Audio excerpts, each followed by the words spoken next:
আমরা এখনো জানি না যে নেক্সট ডাকসু ইলেকশন হবে কিনা, দেওয়া হবে কিনা। আমি জানি না যে ডাকসুর এখনকার নেতৃবৃন্দ এটার ব্যাপারে আমার সাথে একমত হবেন কিনা, কারণ শাহজালাল বিজ্ঞান ও প্রযুক্তি বিশ্ববিদ্যালয়ের নির্বাচনটা হয় নাই, ছাত্র সংসদ নির্বাচন, এগুলোকে আটকে দেওয়া হচ্ছে, হয় পরাজয়ের ভয়ে আর না হয় অন্য কিছু, যেটা আমি জানি না। আপনারা যারা এখানে ঢাকা ইউনিভার্সিটির আছেন তাদের শক্তভাবে চাইতে হবে যে আমাদের ডাকসু নির্বাচন হতে হবে, এবং শুধু হতেই হবে না, ফেয়ার হতে হবে।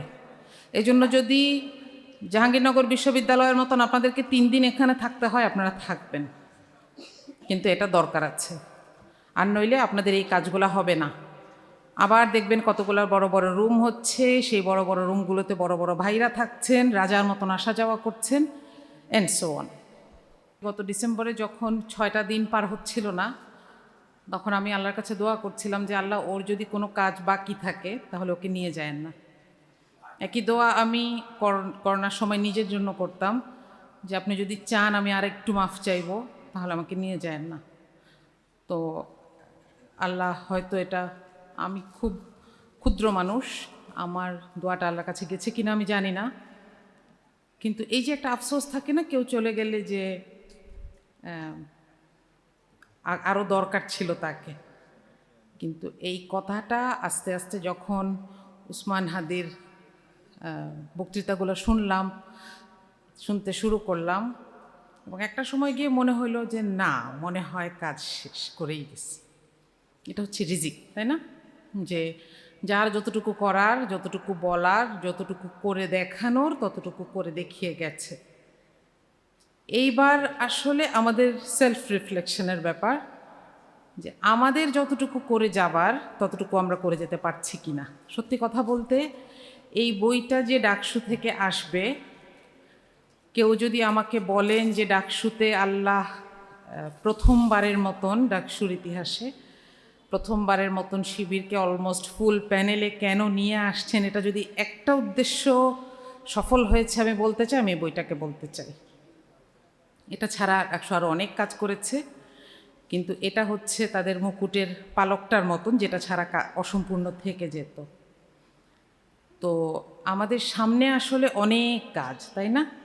এই বইটা যখন আমরা পড়বো, অথবা উসমান হাদিকে যখন আমরা শুনি, ওর কথাগুলা শুনি, ওর তেজদীপ্ত ভাষণগুলা শুনি বা আক্ষেপগুলা শুনি, তখন মনে হয় যে এই ছেলেটা কি একটা শক্তিতে আমার উপর অনেকগুলো কাজ দিয়ে গেছে, মানে রাতের বেলা ঘুম আসে না মতন মনে হয়, কি জানি করা বাকি, কি জানি করতে পারি নাই, কোথায় জানি কি করা বাকি, অসম্পূর্ণ থেকে গেছে। আপনারা কি এটা ফিল করেন? সবাই ছবি তোলায় ব্যস্ত। আচ্ছা, এটা পড়া দরকার। বইটা শুধু বাসায় নিয়ে সাজায় রাখেন না প্লিজ, এটা পড়বেন। এবং আমি ডাকসুকে বলবো যে এটার উপর আরও কিছু কাজ আমরা চাই। কীরকম?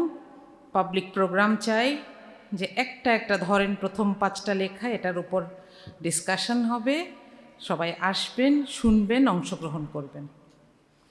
এইটুকু ছাড়া শুধু একটা বই শেলফে থাকলে, এটা তো সেন্টের বোতল না যেটা থেকে আপনি ঘ্রাণ ছড়াবে। আপনাকে এই ঘ্রাণটাকে ধারণ করতে হবে, আমি আমাকে সহই বলছি। তো ডাকসুর সিলসিলা এবং উসমান হাদির সিলসিলাকে আমরা যদি ধারণ করতে চাই, আমাদেরকে আসলে চাইতেও শিখতে হবে, এই কাজগুলো করতে হবে, বাংলাদেশের সার্বভৌমত্বের জন্য কথা বলতে হবে। দেখেন, উসমান হাদি কিন্তু সেকেন্ড আমরা বলতে পারি, তাই না? সার্বভৌমত্বের লড়াইয়ে প্রথম শহীদ কে ছিলেন? আবরার। সার্বভৌমত্বের কথা বলে যাকে চলে যেতে হয়েছে, সরকার বিরোধী কথা না, কিন্তু আধিপত্যবাদ বিরোধী কথা। নইলে কেউ কল্পনা করতে পারে যে প্রতিবেশী দেশের আগ্রাসনের কথা বললে একটা ছেলেকে, নির্দলীয় যাকে বলা যায়, তাকে হলে তুলে নিয়ে গিয়ে নির্যাতন করে এক রাতে মেরে ফেলবে? অবিশ্বাস্য ব্যাপার, তাই না?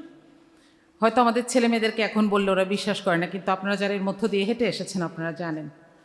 আমাদের কাজ হচ্ছে এই লিগেসিটাকে ধরে রাখা, এবং আশু কর্তব্য যেটা, সেটা হচ্ছে আমরা এখনো জানি না যে নেক্সট ডাকসু ইলেকশন হবে কিনা, দেওয়া হবে কিনা। আমি জানি না যে ডাকসুর এখনকার নেতৃবৃন্দ এটার ব্যাপারে আমার সাথে একমত হবেন কিনা, কারণ শাহজালাল বিজ্ঞান ও প্রযুক্তি বিশ্ববিদ্যালয়ের নির্বাচনটা হয় নাই, ছাত্র সংসদ নির্বাচন।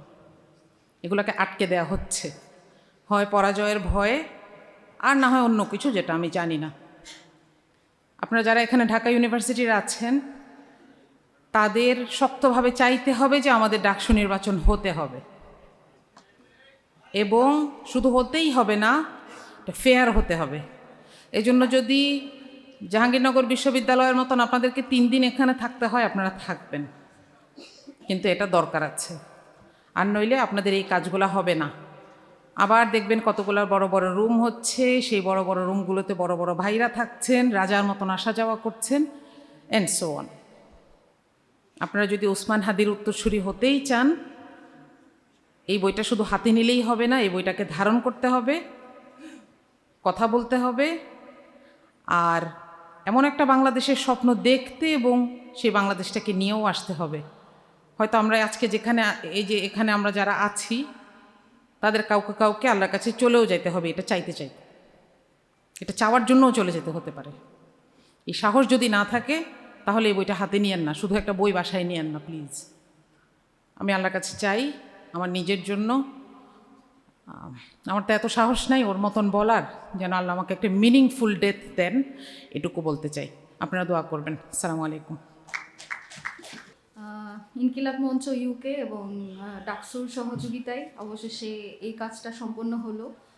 তো এই কাজের সাথে যারা সম্পৃক্ত ছিল সবার কাছে আমাদের বিশেষ কৃতজ্ঞতা, কারণ এই কাজগুলো আমরা বিশ্বাস করি শহীদ ওসমান হাদিকে কেন্দ্র করে যত কাজ, এই কাজগুলো কখনোই আমরা এরকম কোনো বার্ডেন নেই যে এটা শুধুমাত্র ইনকিলাব মঞ্চ করবে বা এটা শুধুমাত্র তার পরিবার করবে, বরং শহীদ ওসমান হাদি যেরকম পুরো জাতির সম্পদ, যেভাবে একটা পুরো জাতিকে তিনি যেভাবে নেশন বিল্ডিংয়ের জন্য যেভাবে কাজ করে গিয়েছেন, এইখানে যারাই কাজ করবে তাদের সবাইকে আমরা সবসময় ওয়েলকাম করেছি ইনকিলাব মঞ্চের পক্ষ থেকে। তো আমাদের একটা বিশেষ কনসার্ন ছিল যে এই কাজগুলোতে যাতে তাকে ভুলভাবে উপস্থাপন করা না হয়, এটার বাইরে গিয়ে যে যত কাজ করেছে, যেভাবেই কাজ করেছে, আমরা ইনকিলাব মঞ্চ থেকে সবসময় চেষ্টা করেছি সাহায্য করার। যেমন আজকের এই বইটা, সেখানেও ইনকিলাব মঞ্চের একটা অবদান আছে, সেটার জন্য আমি আমাদের ইনকিলাব মঞ্চ ইউকেকে ধন্যবাদ জানাচ্ছি। আর বিশেষভাবে ধন্যবাদ জানাচ্ছি আরও 6 মাস আগে এই কাজটা হাতে নিয়েছিল মুসাদ্দেক, এবং সার্বিকভাবে সহযোগিতা করেছে ডাকসুর ভিপি। এবং শহীদ ওসমান হাদিকে নিয়ে তো আসলে স্মৃতিচারণ করার মতো এখন আসলে ওইভাবে নতুন করে বলার কিছু নাই বা করার কিছু নাই। তার প্রত্যেকটা কথা আপনারা দেখবেন, দেশের যে কোনো সিচুয়েশন তৈরি হয় বা যে কোনো একটা ক্রাইসিসে আমরা পড়ি, আপনি দেখবেন যে তার প্রত্যেকটা কথা খুবই রিলেভেন্ট হয়ে যায়। ওরা প্রত্যেকটা ভবিষ্যৎবাণী একেবারে পয়েন্ট টু পয়েন্ট মিলে যায়। সেই জায়গা থেকে আমাদের যে প্রত্যাশার জায়গা, সেটা হলো এখন যারা শহীদ ওসমান হাদিকে ধারণ করেন বা আপনার শহীদ ওসমান হাদিকে চর্চা করেন, তো সেই চর্চাটা শুধুমাত্র আপনার সাথে যেটা অ্যালাইন করে সেই চর্চাটা না করে শহীদ ওসমান হাদি আসলেই যেটা চাইতেন, তিনি যে বাংলাদেশের স্বপ্নটা দেখতেন, যেভাবে তিনি কালচারাল যে বিপ্লবের স্বপ্নটা দেখতেন, সেই বিপ্লবের পথেও আপনারা পাথেয় হন। শুধু আপনারা পিক অ্যান্ড চুজ করবেন একটা যেটা আপনার পছন্দ, শুধুমাত্র সেটা চর্চা করবেন। তার যে বলা আরও অনেক কথা আছে, আরও অনেক স্বপ্ন আছে, সেগুলোকে আপনারা ডিনাই করবেন। এটা যাতে না হয়। ধন্যবাদ সবাইকে।